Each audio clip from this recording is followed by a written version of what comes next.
professor Alisson Reis, das disciplinas de Organização, Sistemas e Métodos e Administração da Produção e Materiais. O meu recado vai hoje para o pessoal do segundo técnico. Vou passar para vocês aqui uma relação do que a gente já fez na parte presencial e depois vai ter também a parte EAD que nós vamos trabalhar aí à distância aí por esse motivo da quarentena.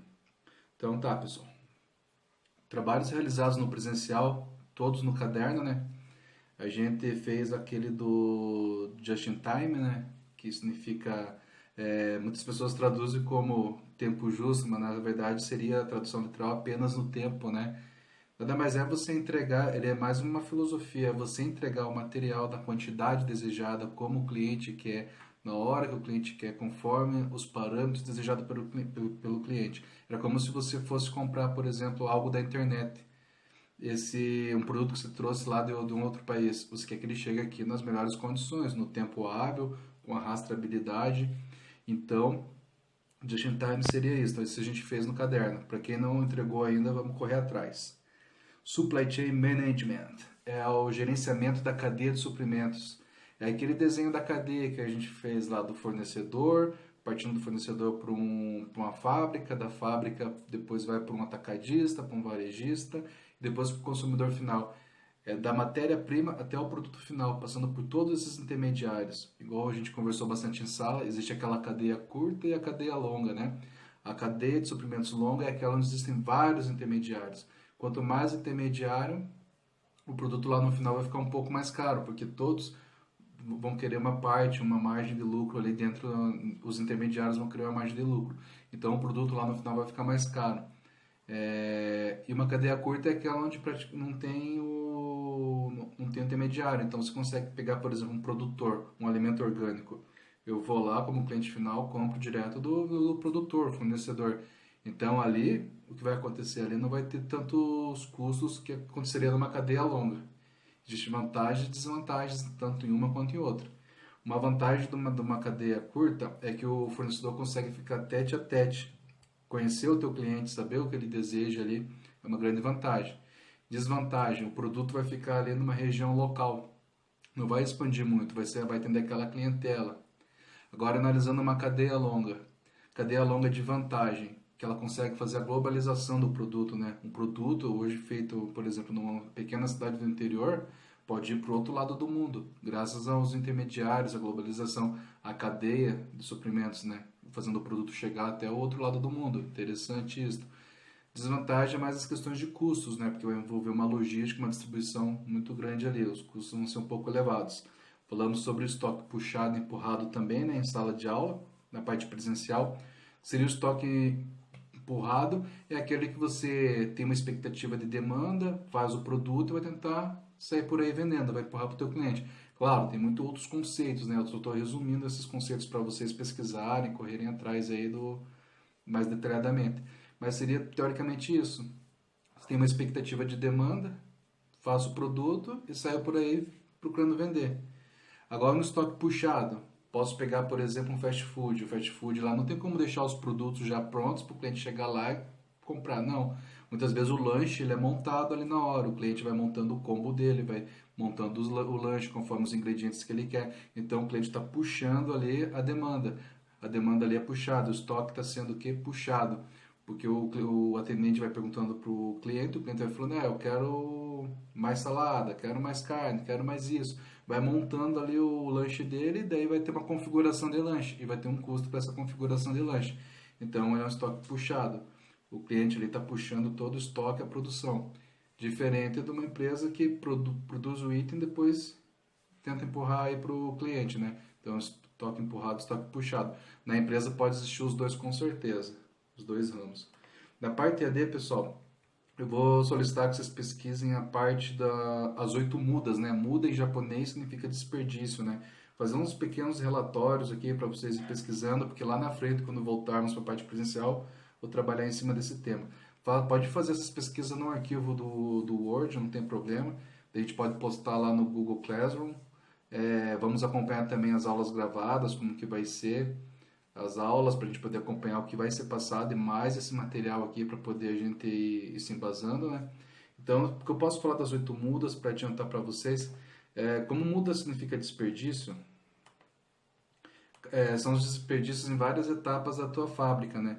Uma delas seria o excesso de produção. Produzir demais é um desperdício. Muitas vezes você teria que produzir a quantidade ideal, né? Fazer aquela quantidade que vai estar bem alinhado com a demanda. É muito interessante você ter o teu estoque, a tua produção alinhado com a demanda, sem fazer muito estoque. Então essa é a ideia de você, é um dos desperdícios que a gente tem que eliminar. É o excesso de produção. Se eliminar o excesso de produção, a gente também vai conseguir eliminar o excesso de estoque. O excesso de estoque seria uma outra muda, um outro desperdício, né? Estoque muito alto é dinheiro parado. Então não compensa você ter. Tem empresas que preferem trabalhar com estoque para atender rapidamente a demanda. Só que o interessante é você trabalhar de uma forma enxuta, né? Você conseguir comprar a matéria-prima e a quantidade ideal, produzir tudo um reloginho, produzir a quantidade ideal e mandar para o cliente a quantidade ideal. Seria trabalhar de uma forma mais enxuta. O excesso de transporte é outra muda também. Você tendo um excesso de transporte, de erros de rota, a rota está errada, o tipo de veículo para aquele produto que está sendo levado não é o adequado, a cotação dos fretes, por exemplo, se estiver fretando transportadores, se não pensar nos custos da logística aí, vai ter um excesso de custo com transporte. Outra muda, movimentos desnecessários, né? Um layout, que é o layout dentro da empresa, é o arranjo físico, como estão dispostos as máquinas, as pessoas, os materiais. Então, você muitas vezes num lugar bagunçado, sem muita organização, você vai ter movimentos desnecessários, fica aquele cruzamento de pessoas. Então, você pensar num layout que favoreça a linha e você ganhe tempo com movimentos é interessante. Seria um outro desperdício, né? Um movimento desnecessário. Defeitos e retrabalho, né? Você tem muita perda, perdendo tempo com retrabalho. Tem empresas que muitas vezes retrabalha 30, 40% do seu produto. E isso daí que gera custo também. Tempo de espera, né? Tempo é dinheiro, então tem que pensar também em melhorar os procedimentos, melhorar a produtividade para reduzir o tempo de espera. Processamento impróprio de produtos, né? Você processar de uma forma incorreta, conforme um planejamento que vem incorreto, muitas vezes você faz de uma forma incorreta, reduzir isso também. E o principal que eu vejo ali da oitava muda seria o intelectual, as pessoas, né? Você desperdiçar o intelectual das pessoas que tem na sua empresa, as grandes ideias. Isso seria um grande desperdício ali nas 8 mudas. Outra pesquisa também que eu pedi para vocês, pessoal, vocês pesquisarem Lean Manufacturing, né, que é você fazer a manufatura enxuta dentro de uma fábrica, pesquisar um pouco sobre isso, fazer as coisas conforme um reloginho mesmo. Não tenho muita matéria-prima, o processo ele trabalha com aquela matéria-prima com pouca perda, atende o cliente ali na quantidade ideal, trabalhar de uma forma enxuta. Outra pesquisa é pesquisar os modais de transporte e seus custos, né? Modal de transporte, pessoal. Modal de transporte a gente pode pensar na nossa matriz, né? A gente tem o rodoviário, responsável por 60% aí dos produtos que são movimentados aí no Brasil, né? Tem o rodoviário, ferroviário, tem o meu modal aéreo, o modal aquaviário, né? Que eu posso dividir ele em água salgada ou doce, né? Então tem o aquaviário e por último o modal dutoviário feito por dutos, né?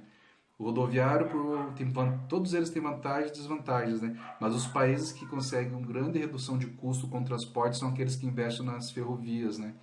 Modal ferroviário, países europeus, Estados Unidos. Só pra gente, eu vou passar, vai ter alguns vídeos para vocês, só para vocês analisarem o custo que a gente tem para, por exemplo, em 120 quilômetros com a logística feita por caminhões, daria para atravessar a costa americana inteira, mais de 4.200 quilômetros ali, feito por trens. Seria o mesmo custo. Imagina você, em vez de rodar 120 km, rodar 4.200 km pelo mesmo custo. Outra questão que eu posso falar aí de modal, vocês vão pesquisar e vão ver nos vídeos, questão um exemplo, porto, né?